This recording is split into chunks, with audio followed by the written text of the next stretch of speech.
사랑방, 우리 나눈지 공부에 나오신 우리 모든 성도님들을 주님의 이름으로 환영하며 축복합니다. 우리 사랑방을 앞두고 개인적으로 우리가 한번 본문도 읽어보시고 또 문제를 개인적으로 한번 이렇게 풀어보시고 적어보시고 그 후에 제가 말씀드린 것처럼 15분을 이제 넘지 않으려고 하는데요. 그렇게 하신 후에 15분간 저와 함께 또 예습하고 공부하며 그 후에 우리가 사랑방에 나가셔서 나누시면 그러니까 이 나눔 중심으로 우리가 풍성한 말씀의 나눔이 있을 것이라 생각이 되고요. 그리고 매일의 우리 묵상도 꼭 매일 성경을 우리가 구입하셔서 두 달에 우리 5,000원이니까 사실 커피 한 잔 값도 아니죠, 한 달에. 그렇게 해서 꼭 우리를 정기구독하셔서 말씀의 생활을, 묵상의 생활을 이어가시고 사랑방 안에서 풍성한 말씀의 나눔이 있었으면 좋겠습니다. 자, 오늘은 5월 우리 넷째 주로 사무엘상 10장 1절로 16절 말씀을 통해서 왕을 세우는 분은 하나님이십니다 라는 이러한 우리 제목으로 함께 하도록 하겠습니다. 먼저 서론을 한번 읽어보실까요? 하나님은 당신의 뜻을 펼치기 위해 왕을 세우기도 패하기도 하십니다.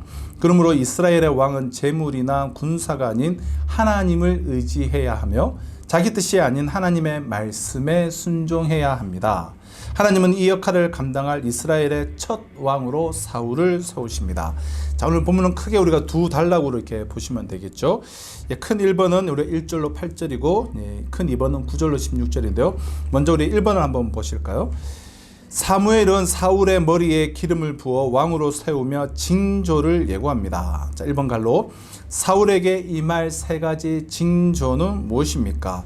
우리 2절로 8절을 6절을 쭉 보면 먼저 첫 번째 2절에 보면 내가 오늘 나를 떠나가다가 베냐민 경계 셀사에 있는 라헬의 묘실 곁에서 두 사람을 만나르니 그들이 내게 이르기를 내가 찾으러 갔던 암나기들을 찾은지라 내 아버지가 암나기들의 염려는 놓았으나 너희로 말미암아 걱정하여 이르되 내 아들을 위하여 어찌하리요 하더라 할 것이요.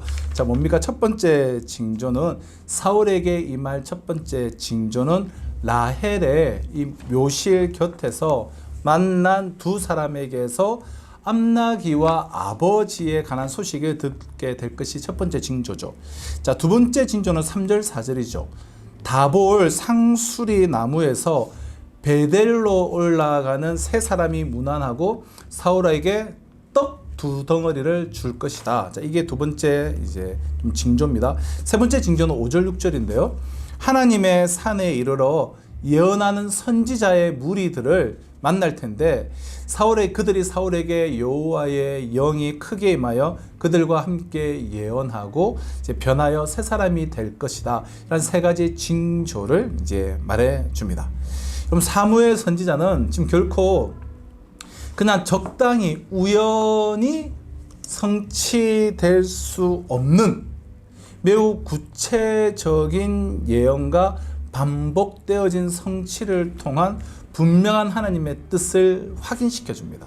사무엘은 진정한 선지자죠. 보통 우리가 무슨 예언을 한다, 징조다 하면서 두리뭉실하게 코에 걸면 코걸이, 귀에 걸면 귀걸이 비슷하게 그렇게 우리가 예언을 한다고 하면서 말할 때가 많은데 사무엘은 매우 분명하고 구체적으로 그렇게 하나님의 뜻을 확인시켜 주죠. 이것은 두 가지 면에서 큰 유익이 있는 일이었는데요. 첫째, 사울로 하여금 정말 하나님께서 그를 왕으로 세우시고 함께 하신다는 그 확신을 애매한 것이 아니라 분명한 확신을 갖게 하여서 담대함과 용기를 주는 그런 일입니다. 또 둘째는 또 어떤 유익이 있는가? 사울로 하여금 자신을 세우시는 분이 하나님이심을 인정하고 행하는 그런 겸손을 깨닫게 하는 일이었죠. 정말 하나님께서 하시는구나. 참 신기하다. 그러니 교만하지 않고 끝까지 겸손하게 일을 행할 수가 있는 것이죠. 우리 2번으로 가보실까요? 사무엘은 사울에게 이 징조가 임하고 난 뒤 어떻게 하라고 말합니까? 우리 7절을 한번 보실까요? 이 징조, 이 세 가지 징조가 내게 임하거든 너는 기회를 따라 행하라. 하나님이 너와 함께 하시느니라. 사무엘은 사울에게 이 징조가 임하면 어떻게 하라고요? 기회를 따라 행하라. 기회를 따라서 행하라. 그럼 예언이 성취되기를 기다리라는 것은 하나님의 일하심을 먼저 보라. 하나님의 일하심을 보고 확신을 가져라는 의미입니다. 이스라엘의 왕위는 자신의 이러한 정치적인 소신을 펼치는 자리가 아니에요. 이스라엘을 다스리시는 하나님의 인도하심을 따라서 순종하는 자리입니다. 말씀을 이처럼 확인하고 나서야 자신에게 주어진 기회에 따라서 행동할 수가 있었어요. 말씀에 하나님의 말씀하시는 징조, 하나님의 말씀을 확인하고 나서 기회를 따라 행하라. 이처럼 말씀을 따라 왕의 직무 수행을 한다면 하나님은 한평생 사울과 함께 하실 것입니다. 그러나 우리가 이후로 보게 되지만 참 이 초기에는 정말 하나님의 말씀에 따라서 잘 행하나 시간이 갈수록 하나님의 말씀을 따라 행하지 않고 정말 자기의 생각대로 행함으로 참 그릇된 길을 가게 되는 것도 앞으로 우리가 살펴볼 그런 내용이죠. 아무튼 기회를 따라 행하라. 말씀을 확인하고 말씀을 받고 말씀에 따라 행하는 것이죠. 자, 이러한 우리 1번의 내용을 따라서 우리 나눔 1번, 나눔 2번 우리 해 주시고요. 나눔 1번 보실까요? 선지자 사무엘은 예언과 징조를 통해 왕을 세우시는 분이 하나님이심을 확인시켜 주었습니다. 하나님이 내 삶을 지탱하고 이끄신다라는 것을 확신하게 된 우리의 계기가 있으면 우리의 삶 가운데 서로 이야기해 봅시다. 아직 하나님이 내 삶을 붙들고 계심을 확신하지 못하고 있다면 어떤 면에서 그런지 우리 한번 서로 다 돌아가면서 나눠보시면 좋겠습니다. 나눔 2번은 사무엘은 사울에게 먼저 말씀의 성취를 확인한 뒤에 직무를 수행하라고 명령했습니다. 제 아무리 왕이라도 하나님의 백성은 말씀을 따라 살아야지 말씀보다 앞서서는 안 되기 때문이다.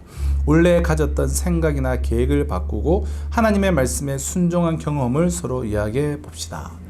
특히 기도의 자리에는 내 생각을 강화하고 내 생각을 성취하기 위해서 떼쓰는 것이 기도가 아니라 기도는 내가 가졌던 생각이 하나님의 생각으로 바뀌는 참 그러한 자리가 이제 기도의 이제 자리인 것이죠. 오늘 주일 오전에 말씀드렸듯이 예배도 마찬가지고요. 자, 우리 큰 2번 가보실까요? 사무엘의 예언이 응하고 사울에게 하나님의 영이 크게 임합니다. 우리 두 번째 단락인 9절로 16절인데요. 우리 1번 방갈로 사울이 사무엘에게서 떠나려고 몸을 일으킬 때 하나님은 사울에게 무엇을 주셨습니까? 우리 9절 이 세 가지 성취와 말씀을 다 받은 후에 사울이 사무엘을 떠나려고 할 때, 자 9절 그가 사무엘에게서 떠나려고 몸을 돌이킬 때에 하나님이 새 마음을 주셨고 그날 그 징조도 다 응하니라. 자 사울이 사무엘에게서 떠나려고 몸을 일으킬 때 하나님은 사울에게 무엇을 주셨죠? 새 마음을 주셨습니다. 새로운 마음. 그럼 사울이 새 마음을 받은 것은 그에게 여호와의 영이 크게 임하였기 때문에요. 우리 10장 6절을 보면 알 수가 있죠. 내게는 여호와의 영이 크게 임하리니 여호와의 영이 크게 임하였기에 사울은 새 마음을 받았습니다. 그럼 사울이 왕의 사명을 충직하게 바르게 수행해내기 위해서는 성령의 충만한 역사와 이 마음의 변화가 그에게는 필요했습니다. 바꿔 말하면 사울이 앞으로 왕으로서 가장 힘써야 할 부분은 바로 이 두 가지라는 의미예요. 성령의 역사를 구하고 자신의 속사람이 변화되기를 구하는 일이었습니다. 목회의 1번지는 사실은 저의 영혼이에요. 우리 성도들의 영혼을 돌보기 전에 목회의 1번지는 저의 영혼이에요. 먼저 성령의 역사를 구하고 자신의 속사람이 변하기를 이제 구하였다라는 것입니다. 이 두 가지를 굳건히 지켜가면 하나님께서 사울과 함께 하시고 하나님의 모든 뜻하신 일들을 이루어 주실 것입니다. 사울을 통하여서. 자, 우리 큰 2번 방갈로 가볼까요? 사울이 선지자의 무리를 만났을 때 그에게 어떤 일이 일어납니까? 우리 10절을 한번 보실까요? 10절. 그들이 산에 이를 때에 선지자의 무리가 그를 영접하고 하나님의 영이 사울에게 크게 임함으로 그가 그들 중에서 예언을 하니 하나님의 영이 크게 임하여서 그들 중에서 사울이 예언을 하게 됩니다. 그럼 사울이 성령에 사로잡혔을 때에 그는 마치 선지자처럼 예언을 하기 시작했습니다. 그럼 성령께서 역사하실 때에 일어나는 가장 중요한 일은 말씀의 역사예요. 말씀의 역사. 지금 구약에서도 이미 성령께서 역사하실 때 일어나는 일이 말씀의 역사였다는 거예요. 그럼 사도 바울은 믿음의 싸움을 위해서 하나님의 전신 갑주로 무장하라는 그런 말씀을 전하면서 에베소서 6장 16절에서 17절에서 성령의 검 곧 하나님의 말씀을 가지라고 명령했습니다. 또한 성령은 우리가 말씀을 올바로 알도록 도우시고 또한 말씀을 전할 능력과 힘을 주시는 분이 바로 성령이시죠. 그래서 저는 설교를 준비할 때나 강단에 서서나 항상 성령님 모십니다. 성령님을 초대합니다. 성령님 내 안에서 일하여 주시옵소서. 말씀을 준비할 때 일하여 주시고 할 말을 넣어주시고 선포할 때 성령님께서 저의 입술을 통하여 역사하여 주시옵소서. 항상 이 성령을 구하는 그런 기도를 드리게 되는 것이죠. 우리 3번 가볼까요? 사울은 사무엘가의 일에 대해 묻는 숙부에게 자 뭐라고 대답합니까? 우리 마지막 16절인데요. 사울이 그의 숙부에게 말하되 그가 암나기들을 찾았다고 우리에게 분명히 말하더이다 하고 사무엘이 말하던 나라의 이름 말하지 아니하더라. 여러분 아니라 암나기에 대한 일은 사울이 숙부에게 말했지만 사무엘이 들려준 앞으로 일어날 이 장차 되어질 나라의 일은 말하지 않았어요. 그럼 대제사장이요 선지자요 또한 사사였던 마지막 사사이자 또 새로운 왕정 조치의 첫 번째 선지자인 이 사무엘은 당시 이스라엘에서는 가장 유력한, 가장 영향력 있는, 가장 유명한 그런 인물이었습니다. 그런 사무엘이 사울을 왕으로 선택하여서 지금 기름을 붓고 예언과 징조까지 다 보였고 다 성취가 되었으니 온 동네에 자랑을 해도 모자랄 일 아닙니까? 하지만 사울은 정말 확실한 때가 이르기까지 침묵을 지키는 매우 신중한 태도를 보입니다. 그럼 사울의 그 겸손함과 진중함을 엿보게 하는 대목이에요. 이것은 하나님이 그에게 주신 새 마음과 무관하지가 않을 것입니다.